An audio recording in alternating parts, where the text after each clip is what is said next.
Avant d'ouvrir les Écritures, je voudrais dire quelques mots et déclarer quelques pensées de Dieu sur votre vie. Le mot Pâques est cité dans les Écritures pour la première fois dans le livre d'Exode, au chapitre 12, au verset 11, qui signifie, pour ceux qui connaissent l'hébreu, passage. Passage. C'est toute une affaire importante que nous célébrons la résurrection de Christ d'entre les morts. Mais il y a aussi toute cette dimension de passage que nous ne pouvons pas négliger. Passage de l'année ancienne à l'année nouvelle. Parce que la Pâque était le début de l'année liturgique en Israël. Je voudrais déclarer sur celui qui est dans la vallée. Passe. La vallée n'est pas un lieu où tu dois résider. Déclarer à celui qui pleure, tu n'es pas né pour pleurer de tristesse, tu dois passer pour pleurer de joie. Lorsque les Juifs parlaient de Pâques, ils voulaient parler de l'accomplissement, de la fidélité de Dieu, Dieu qui a dit à Abraham que après autant d'années, je reviendrai vers ton peuple qui sera esclave dans le pays d'Égypte. La parole semblait oubliée. Mais quand est-ce que quelqu'un se pose la question ce matin? Mais ça fait longtemps qu'on m'a dit. Il y a plusieurs chrétiens qui dorment sur les tapis des promesses, qui pensent que la promesse est morte. La promesse est la parole de Dieu, elle est vivante. En sortant de chez moi, j'ai regardé ce matin, je trouve des vivaces, des plantes qui étaient mortes en hiver, qui ont pris vie. Je voudrais te dire que la promesse que tu as eue de Dieu, tu as pris l'âge, mais la promesse n'a pas pris d'âge. Tu vis des temps difficiles, mais la promesse est encore vivante. En célébrant la Pâque, dis tout simplement, ma promesse est vivante. Elle s'accomplira.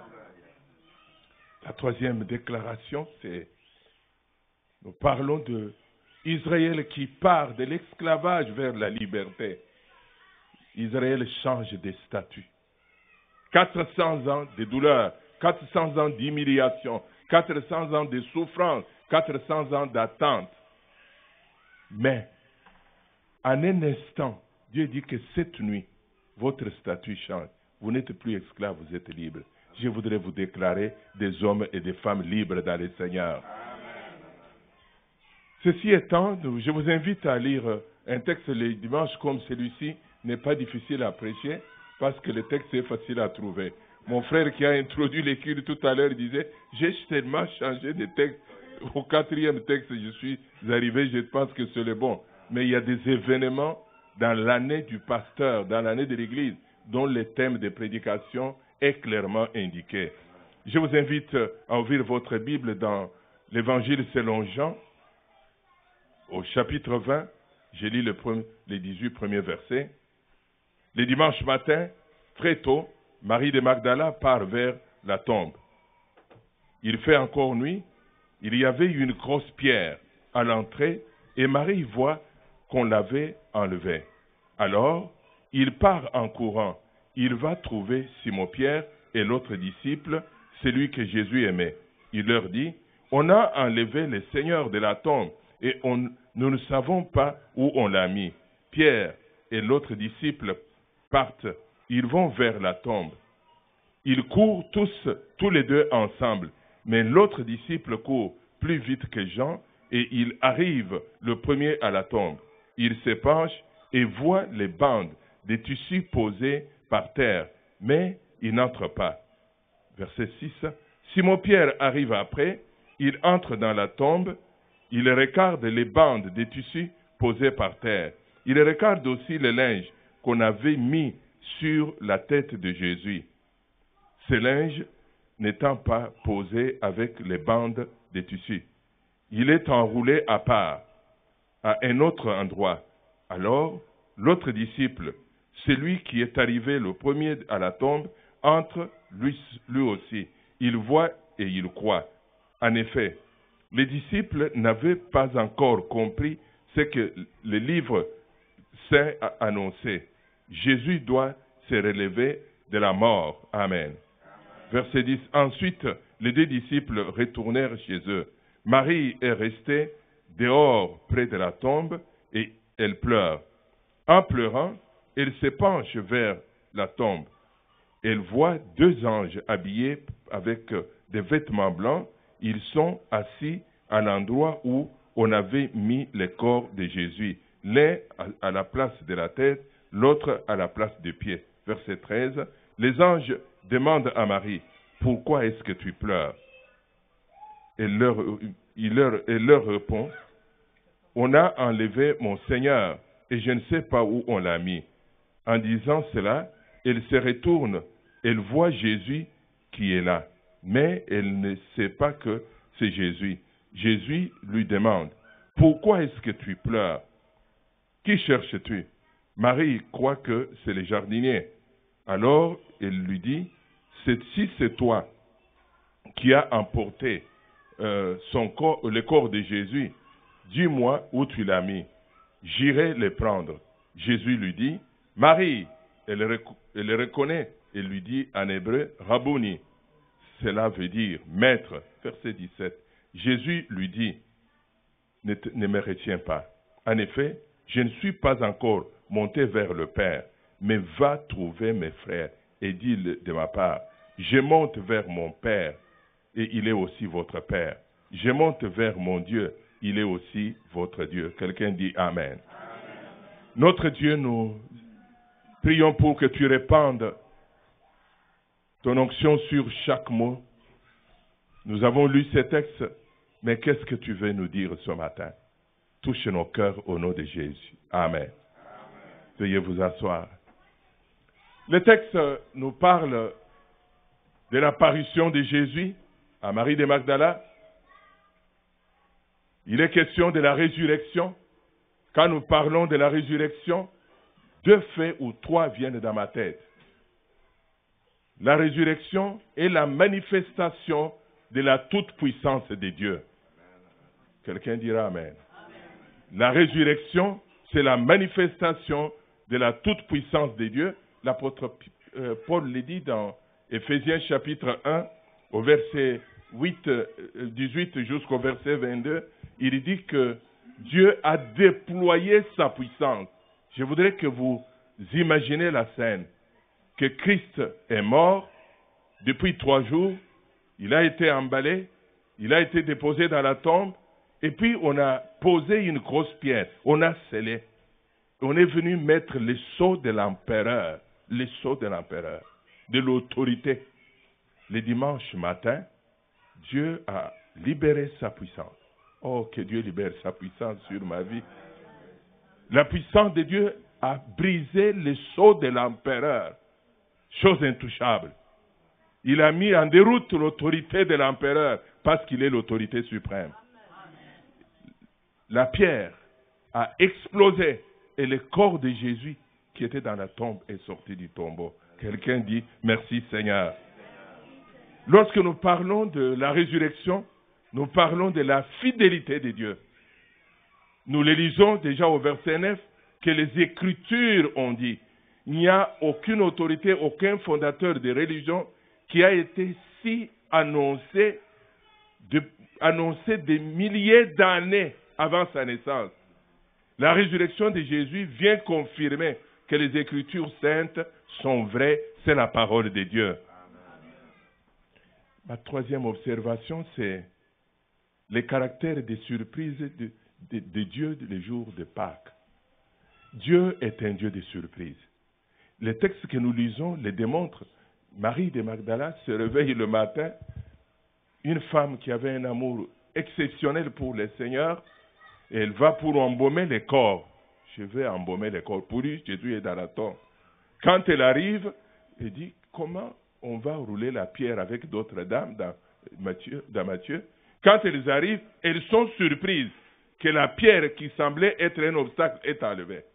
Les morts qu'ils cherchaient est enlevé. Il n'est plus en place. Mais qu'est-ce qui se passe? La série de surprises continue parce que quand elle regarde, celui qu'elle appelait jardinier, c'est celui qu'elle est venu chercher. Il n'est pas mort, il est vivant. Oh, ma prière est que Dieu vous surprenne. Amen. Que vous marchiez dans l'onction des surprises. Amen. Surpris le lundi et surpris le mardi. Surpris le mercredi, surpris le jeudi. Surpris le vendredi, surpris le dimanche. Surpris au travail, surpris dans vos occupations. Tous les évangiles s'accordent pour dire que Jésus est ressuscité, mais ce qu'il y a de merveilleux, c'est l'apparition de Jésus. Il se révèle pour dire que la résurrection n'est pas un rêve ni une vision. La résurrection est un fait historique. Parce que l'apôtre Paul dit que 500 frères l'ont vu et ils sont encore présents au milieu de nous. Ils ne sont pas morts. Derrière chaque révélation ou apparition de Christ ressuscité, il y a une leçon importante. Et j'ai appelé ces leçons des bénédictions. Je voudrais parler ce matin des 4 bénédictions de Christ ressuscité. 4 bénédictions de Christ ressuscité. Nous venons de regarder ensemble la scène de Marie. Ce qui caractérise Marie, c'est la passion de Christ. Un amour excessif pour Christ. Parce qu'elle a marché avec le Christ qui chasse les démons. Elle a marché avec le Christ qui multiplie les pains. Le Christ faiseur des miracles. Mais quand Christ est mort, elle ne s'est pas révoltée. Elle dit, en quoi je me suis embarqué? Nous voyons que même mort, elle l'aime encore. Les temps difficiles, je l'aime encore. Quand il ne répond pas à mes prières, je l'aime encore. Quand les choses sont compliquées, je l'aime encore. Même quand la mort me frappe, je l'aime encore. Je l'aimerai jusque dans la mort. C'est ce que nous voyons avec Marie, parce qu'elle vient pour embaumer le corps de Jésus. Même quand il ne trouve pas le corps de Jésus, ce qu'il y a de merveilleux, elle dit au supposé jardinier, si c'est toi qui as pris son corps, donne même son corps inerte, même quand il ne parle pas, même quand il ne fait pas de miracles, moi je l'aime encore. Oh, je vous mets au défi d'aimer Jésus. Ne l'aimez pas pour ce qu'il fait, aimez-le pour ce qu'il est. Aimez-le davantage. Aimez-le, aimez-le. Il y a des moments que nous traversons la vallée des Baca, des moments de sécheresse dans la vie. Il y a des moments de douleur, il y a des moments d'angoisse, il y a des moments de perte, mais Christ n'est jamais perdu. Il reste le même. Et c'est dans 2 moments pareils que nous devons lui témoigner véritablement notre amour. Mais regardons ensemble les 4 révélations de Christ ressuscité. La première révélation, c'est première bénédiction, c'est la révélation de la paternité divine. Quelqu'un le dit avec moi, la révélation de la paternité divine. Il est assez intéressant de voir au verset 17, Jésus qui dit, « Ne me retiens pas. En effet, je ne suis pas encore monté vers mon Père, mais va trouver mes frères et dis-leur de ma part, je monte vers mon Père, il est aussi votre Père. » Il est aussi votre Père. Je voudrais m'arrêter. L'évangile selon Jean, au chapitre 1, au verset 18, Jésus dit que personne, nul ne connaît le Père, si ce n'est que celui à qui il le révèle. Restons sur la notion du Père. Quand nous regardons les 39 livres de l'Ancien Testament, les mots ou le titre Père apparaît 15 fois dans une grosse littérature de 39 livres. 15 fois. Dieu se révélait à Israël comme El Shaddai, El Sabaoth, Jéhovah Jireh, Jéhovah Nissi. J'ai écrit dans mes notes que quand je dirai Jéhovah Nissi, vous dites Amen. Jéhovah Sabaoth, je vais reprendre. Dieu s'est révélé à Israël comme El Shaddai, El Sabaoth, Jéhovah Nissi, Jéhovah Shammah. Vous êtes un peuple merveilleux. Nous trouvons, comme je venais de dire, 15 fois la notion du Père. Dieu est désigné comme Père, comme architecte, comme le créateur de l'univers. Il est désigné comme Père en qualité de roi, mais il est désigné comme Père par Israël dans sa globalité. En tant que nation, il l'appelle Père. Quand il cherche la miséricorde de Dieu, il l'appelle Père. C'est interpellant pour un étudiant de la parole. C'est cette dimension que Jésus va rappeler dans l'Évangile. Prenons le Matthieu au chapitre 6, il va dire « Notre Père qui es aux cieux ». Notre Père en tant qu'ensemble, en tant que communauté qui est au ciel. En tant que créateur, en tant que roi, en tant que souverain. Mais dans l'Évangile selon Jean, le mot « Père » apparaît 118 fois. Ça vient me chercher. Et 117 fois, c'est Jésus qui s'adresse à Dieu. Mon Père m'a envoyé. J'ai fait la volonté du Père. Nous voyons que la paternité est dans la direction unique de Jésus vers celui qui l'a envoyé. Une fois mort et ressuscité, il y a cette révélation qui arrive. Cette révélation arrive dans le sens que Jésus, cette fois, regarde à Marie, il dit à Marie, va dire à mes frères, il y a quelque chose qui s'est passé. Celui que j'appelais mon Père, il est devenu votre Père. C'est que la paternité divine est le don de la croix. Le don de Christ mort et ressuscité. La révélation de Dieu comme Père devient une affaire individuelle à des hommes et des femmes qui ont accepté l'œuvre de la croix, à ceux qui sont nés de nouveau, à ceux qui, une fois nés de nouveau, ils deviennent enfants de Dieu. Et Dieu devient Père. C'est assez aussi intéressant de savoir que Jésus n'a pas parlé les Grecs. Il l'a dit en araméen. C'est le mot d'ailleurs que l'apôtre Paul va dire dans Romains chapitre 8, que l'Esprit qui est en nous crie « Abba, Père ». Donc il utilise le mot « Abba », le terme araméen, qui signifie que les enfants, tout à l'heure j'aimais tous les petits enfants ici, ils voulaient me faire le signe de me saluer. Quand l'enfant apprend à parler, il dit « Abba, Abba, Abba, Abba », pour signifier la notion d'intimité.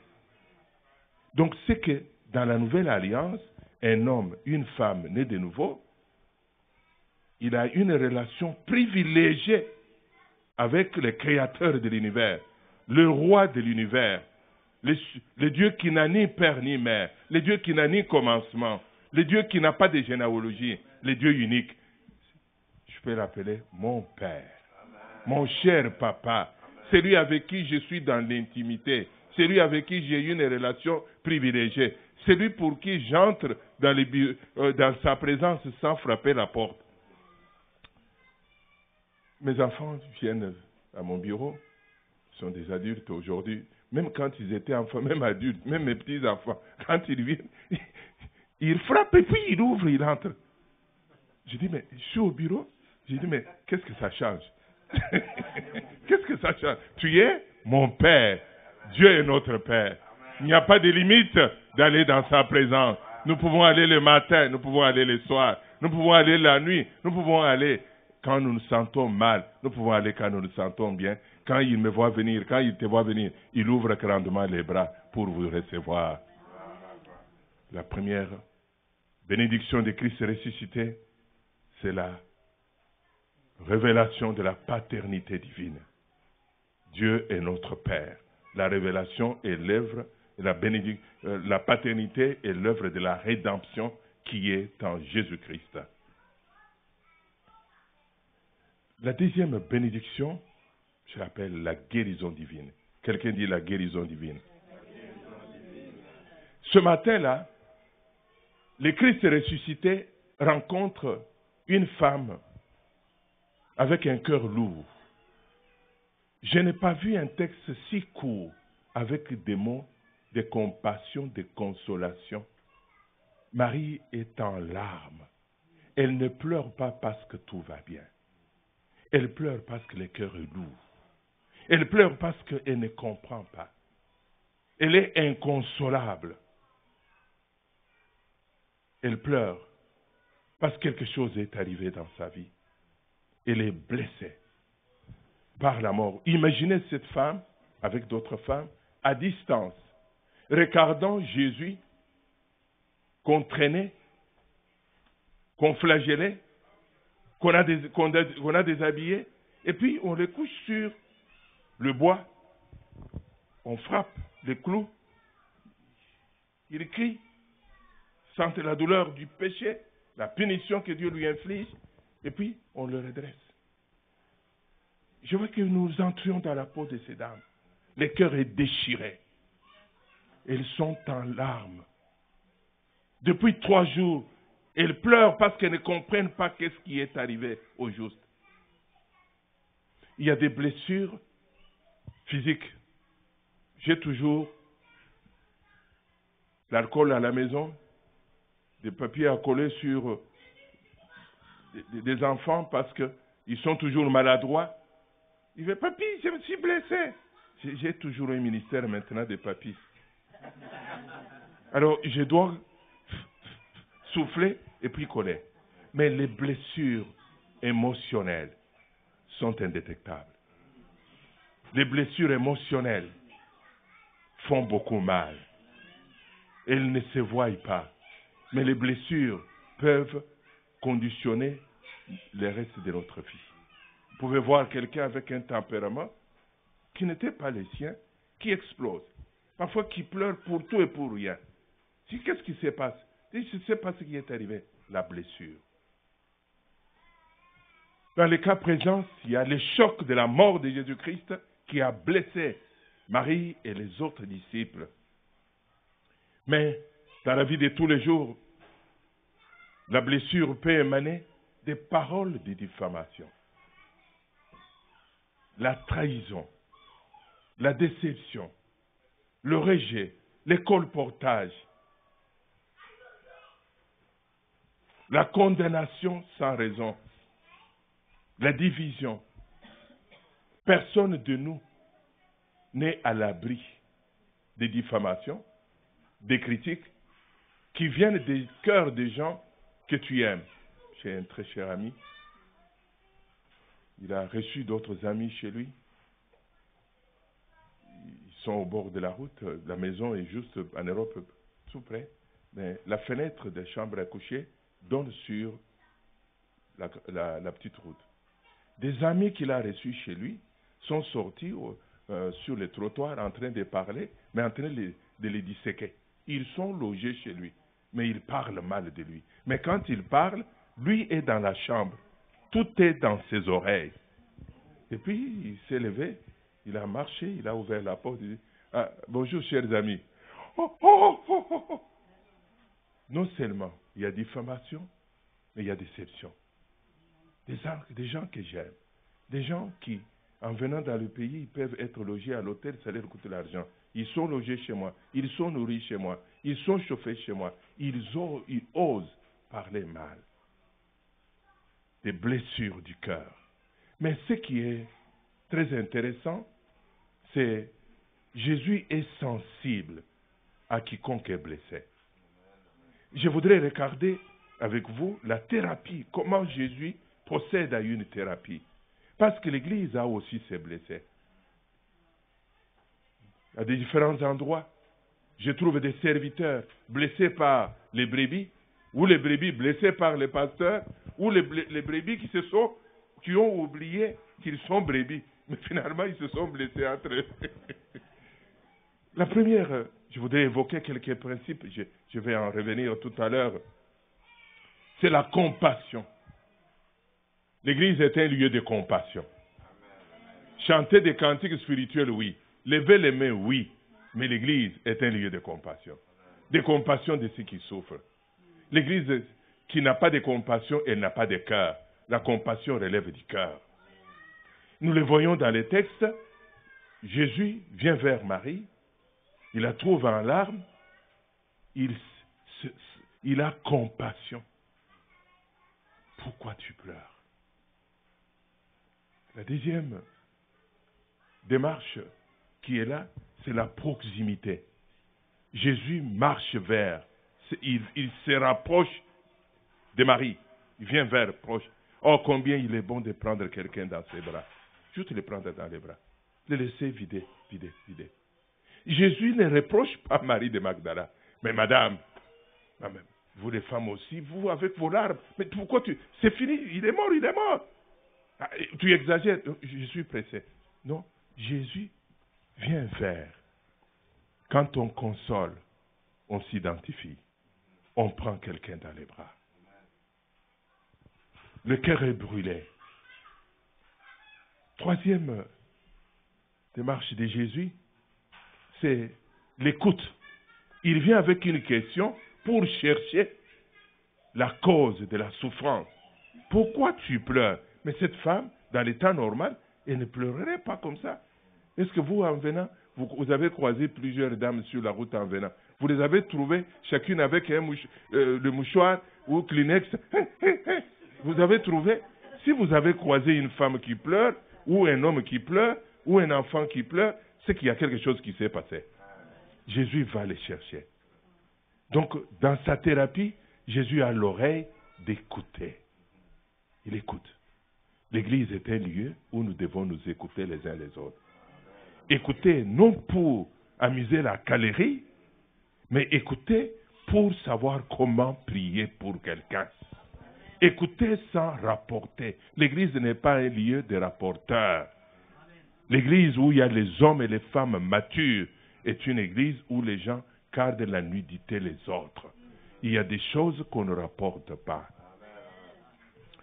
Jésus va creuser dans le cœur de cette femme pour savoir quel est le besoin, le problème qui l'a amené dans cet état. Quelqu'un dit Amen. C'est assez frappant dans le texte.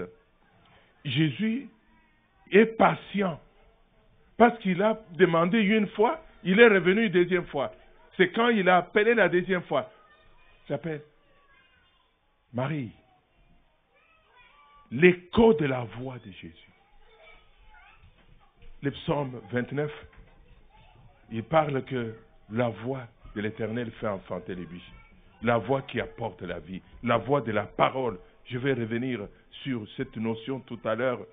Donc nous voyons que Jésus mène la thérapie, non avec les pansements comme je l'ai à la maison, mais il mène cette thérapie pour s'aimer la parole.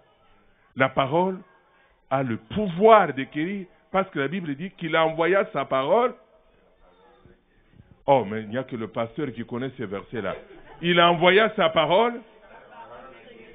La parole a la puissance de guérir, quelle que soit la profondeur. Même si vous avez l'impression que ça n'a pas porté des effets instantanément. Mais la parole s'émet. C'est la parole de Dieu. Elle va agir, elle va guérir, elle va restaurer. Troisième bénédiction de Christ ressuscité, je l'ai appelée la délivrance. Quelqu'un dit la délivrance. Délivrer, c'est libérer quelqu'un des entraves. Rendre libre celui qui a des obstacles, celui qui ne peut pas avancer. La mort de Jésus, je disais tout à l'heure, a produit un onde de choc parmi même les apôtres. Nous les voyons avec les disciples d'Emmaüs. Ils étaient parmi les autres apôtres. Ils ont écouté des sermons sur la montagne. Ils ont applaudi, ils ont acclamé. Ils étaient contents. Mais plus que cela, ils ont même fait la pratique pastorale. Ils ont vu des guérisons spectaculaires pendant les temps des stages. Ils sont revenus. Quand Jésus a été arrêté, pour eux, Jésus c'est le faiseur des miracles. Il va faire quelque chose, ils verront. Progressivement, il trouve que les choses se dégradent. Progressivement, Jésus dit, tout est accompli, il baisse la tête. J'ai l'impression, ça c'est moi, dans leur tête, quand il dit tout est accompli, c'est ouf, nous croyons, parce qu'ils vont dire dans les textes, il dit, nous croyons que c'est lui qui va. Nous avons tous des croyances comme ça. Nous croyons que c'est lui qui allait délivrer Israël, instaurer peut-être le royaume de David. Ils sont pris dans une confusion. Ils sont dans la confusion. Ils avaient des attentes, mais malheureusement, qui ne sont pas accomplies. Mais je vais aller plus loin, reprenant un autre texte, celui de Jean chapitre 20, à partir du verset 20, nous assistons à Jésus qui revient à Jérusalem, parce que les jours de Pentecôte, les jours de Pâques, il y a eu un mouvement intense de Jésus avec des disciples. Il entre dans la pièce, ils trouvent tous tête baissée. Quand probablement les rideaux ont bougé, ils ont cru que c'était les Juifs, parce qu'ils avaient peur. Nous trouvons plus tard Thomas dans les doutes.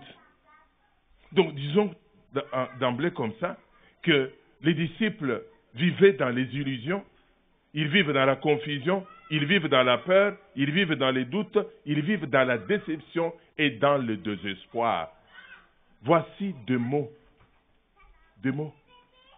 qui arrivent dans la vie de chacun de nous.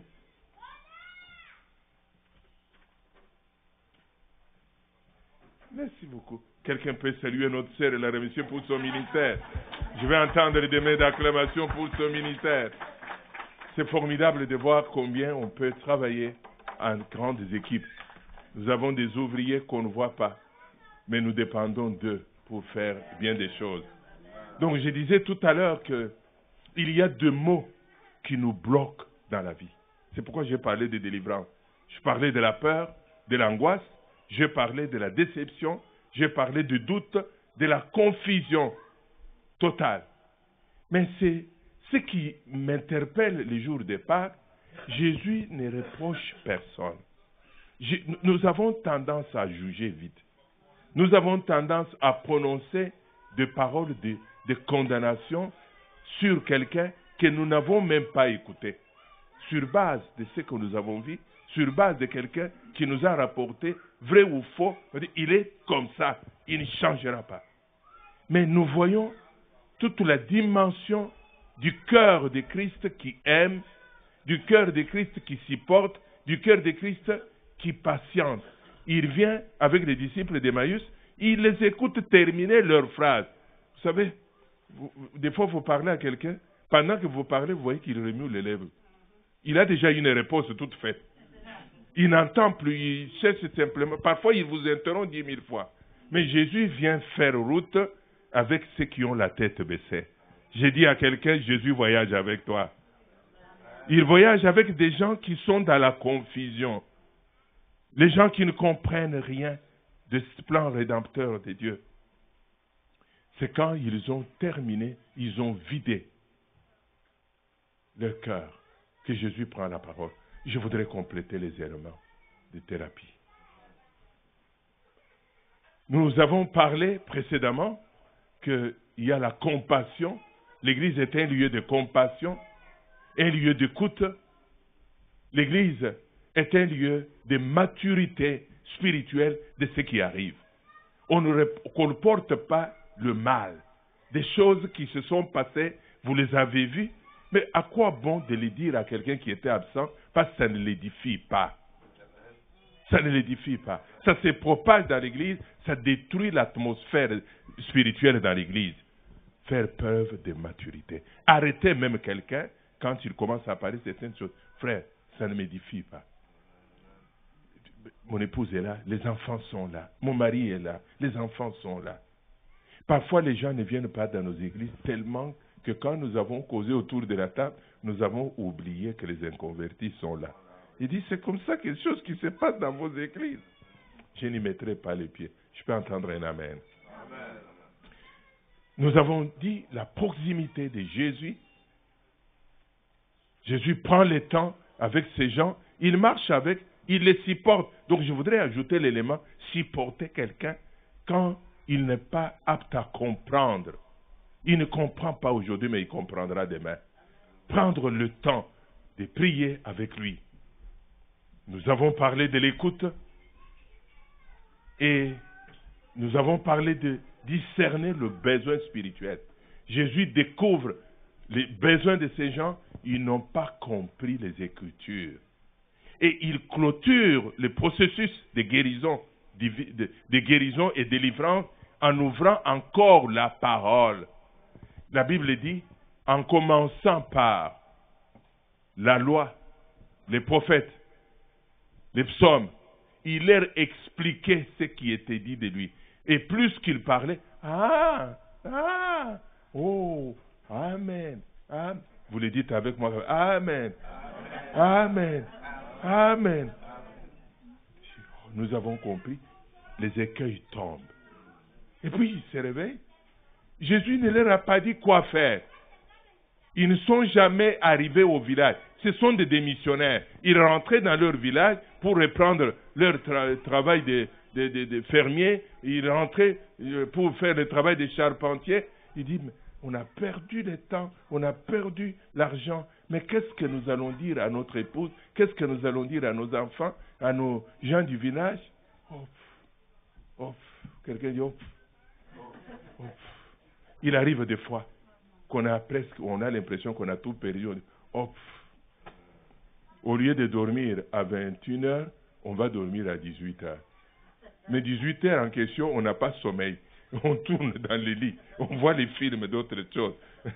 Mais c'est merveilleux de voir que une fois que la parole a ouvert les yeux, ils font un demi-tour. Tu marches sur un chemin dont tu n'arriveras pas au bout. La parole de Dieu va t'éclairer pour que tu fasses un demi-tour. Ils rentrent à Jérusalem. Jérusalem dont ils avaient tourné les dos parce qu'ils ont été délivrés. Et regardons dans celui de Jean chapitre 20, au verset 20 et suivant. Jésus entre dans la pièce. Il vient avec un message de réconfort. Il dit, que la paix soit avec vous. Il vient avec un message de réconfort. Combien il est intéressant d'approcher des frères, des sœurs avec un message de réconfort. Mais non un message de condamnation, mais non un message de jugement, mais non un message de reproche. Les reproches, même si on ne les a pas prononcés avec la langue, mais dans les yeux de quelqu'un, vous pouvez voir, non, il y a quelque chose. Mais son regard, je suis mal à l'aise. Mais dans son cœur, il te reproche. Mais Jésus, lui, arrive auprès des gens qui n'ont pas compris ce qu'il leur a dit depuis 3 ans et demi.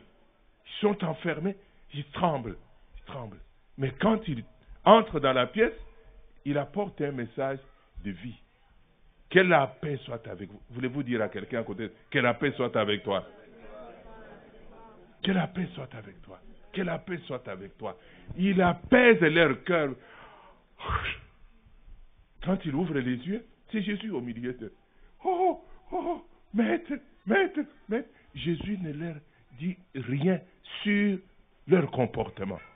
Vous le verrez encore au chapitre 21, il trouve que Pierre a entraîné tout le monde à la paix. Et ils n'ont même pas attrapé les poissons. Quand Jésus vient, il dit tout simplement, il répond à leurs besoins.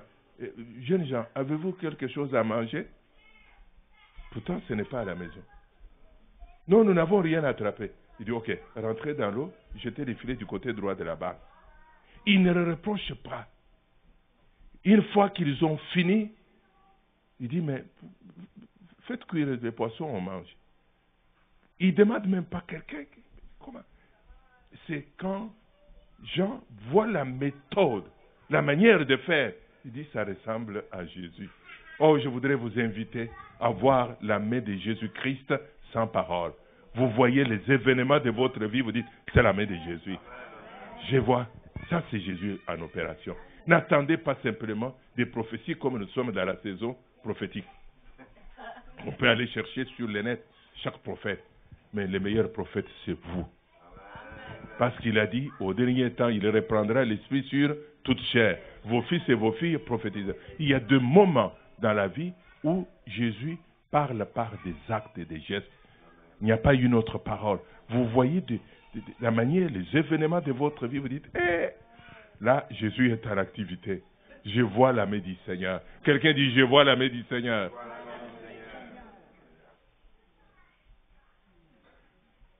Ces gens dans la confusion, dans la chambre, ils reprennent courage. Ils sont délivrés de la peur, délivrés de l'angoisse, délivrés de la déception, délivrés de la confusion, parce qu'il y a eu un ministère de Christ. Et je vais terminer avec la dernière bénédiction, c'est l'envoi en mission. C'est l'aboutissement de tout un processus que le Christ ressuscité. C'est celui qui vient vers des hommes et des femmes dont le portrait n'est pas alléchant. Si je suis chef d'équipe, je ne sais pas comment moi j'allais faire. Ce sont des hommes et des femmes qui l'ont lâché. Ils l'ont juste abandonné. Alors bien avant, ils avaient déclaré, non, rien n'est arrivé là. Si quelque chose arrive, tu vas voir, nous allons nous battre. Hein. Mais quand ça a chauffé, ils sont tous partis. Ce sont des hommes et des femmes qui ont oublié très vite qui était au milieu d'eux. Ils ont juste montré la fragilité de l'homme. Il déclare, il fait des hautes déclarations dans une réunion où il y a un mouvement de l'esprit. Nous là, on va aller jusqu'au bout de la terre. On va aller évangéliser en Afrique. Vous allez voir, les âmes seront guéries. Mais quand le vent souffle, tombe. Jésus s'adresse à ces hommes qui viennent de recevoir la guérison, la restauration, la révélation, la délivrance. Il leur dit que la paix soit avec vous. Jésus ne se fatigue pas. On dirait que les individus étaient des ballons dégonflés. Il a dit, quand il est venu, que la paix soit avec vous. Et puis, il continue parce qu'il voit qu'il y a un gros besoin, qu'il se relève complètement. Jésus n'arrêtera pas son œuvre en toi tant que tout n'est pas accompli. Il prend le temps. Il prend le temps. Il prend le temps. Il prend le temps. Toi, tu es pressé, mais Jésus n'est pas pressé. Il prendra le temps avec toi. Il te fera beaucoup du bien. Ton mari, par moment, dit, mais Chantal, écoutez, j'ai d'autres rendez-vous, non? Alors que le cœur est lourd. Alors, mais tu continues à pleurer. Cette histoire, c'est depuis hier. Ça, c'est l'homme. Mais Jésus n'est pas comme ça.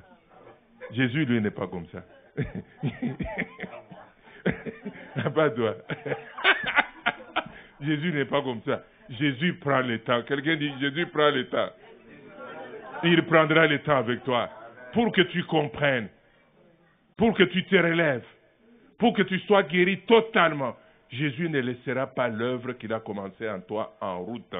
L'œuvre sera complète. Alors il dit, comme le Père m'a envoyé, je vous envoie. Après tout cela, il souffla sur eux et continua, recevez le Saint-Esprit. Ça, c'est merveilleux, ça. Je vois combien Dieu te fait confiance. J'ai répété à plusieurs reprises qu'il ne te reproche pas. Il ne me reproche pas. Ta conscience te reproche. Le diable te reproche. L'entourage te reproche. Il ne compte pas les hier. Le diable, lui, navigue dans les hier de ta vie. Il va sur la cour arrière, ramasser des choses, les jeter devant toi. Tu es fini. Tu ne fais rien d'autre. Avec tout ce que tu as dit, avec tout ce que tu as fait. Mais je voudrais te dire ce matin, relève-toi. Relève-toi. Tu es encore utile. Parce que Jésus s'adresse, il envoie des gens, humainement parlant, ils ne sont pas qualifiés. Ils ont échoué sur toute la ligne. Et en leur donnant une œuvre de cette ampleur, mais le lendemain est compromis. Mais Jésus relève ces gens, il les guérit, il leur donne la révélation, il les guérit, il les délivre, et puis il les équipe. Il dit, recevez le Saint-Esprit. Je sais que vous êtes fragile, je sais que vous allez tomber, je sais que vous allez faire des bêtises, mais je vous donne une aide. Oh, j'avais dit, quand je fais comme ça, vous dites Amen. Je vais reprendre. Il dit, je vous donne une aide. Ah, donc vous avez compris, mais je vais le refaire bien parce que vous n'avez pas bien vu. Il dit, si je les laisse aller en comptant sur leur connaissance, en comptant sur la joie qu'ils manifestent, je sais qu'ils ne vont pas aller loin. Mais Jésus est préoccupé que tu ailles loin, que tu réussisses, que tu gagnes, tu triomphes. Donc, je vais reprendre. Quand je fais comme ça, vous dites Amen. Jésus veut que tu ailles loin, Amen. Que tu gagnes, Amen. Tu triomphes, Amen. Tu aies des fruits, Amen. Tu sois fort. Amen. Acclame-toi pour toi-même. Acclame-toi un peu. C'est alors qu'il donne une aide. Le Saint-Esprit est ton aide. Il vient pour t'équiper, te fortifier, te qualifier, te communiquer la puissance afin que tu portes des fruits durables.